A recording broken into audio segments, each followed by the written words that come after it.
We've seen more of this tit-for-tat. Elon Musk lashing out at the Australian government, calling it fascist over proposed misinformation laws. And our national technology reporter, Angela Bapierre, is here to break us all down for us. And we've heard Musk kind of have a go at the Australian government before. What's the latest in this stoush? Elon Musk to jump on his own platform and call the Australian government fascists. This time it was over the proposed mis- and disinformation rules that the government unveiled on Thursday last week, wanting to bring in a code which could lead to fines of 5% of revenue for social media companies who are in breach. It's one of many codes that apply to the tech industry, and it's the government dusting off a formerly somewhat vexed mis- and disinformation bill.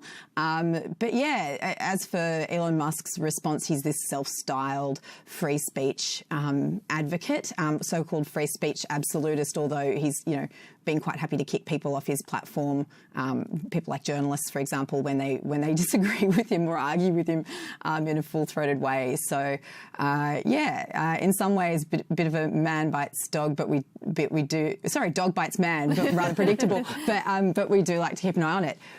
Yeah, and regardless of what you think of Elon Musk, he is a man who does wield enormous power, doesn't he, Ange? And that's not going to change anytime soon. That's right, and knowing how he feels about this this legislation, or this proposed legislation, this bill, is relevant because, of course, X has been one of the players in this space that has, had compliance issues in the past. Of course, we remember the court battle in the federal court from the E-Safety Commissioner last year, which was ultimately dropped. But X has been, somewhat intransigent at times when it comes to the Australian rules, and we're seeing early signals that we may see that pattern repeat itself when it comes to mis- and disinformation when we do see those codes come into place.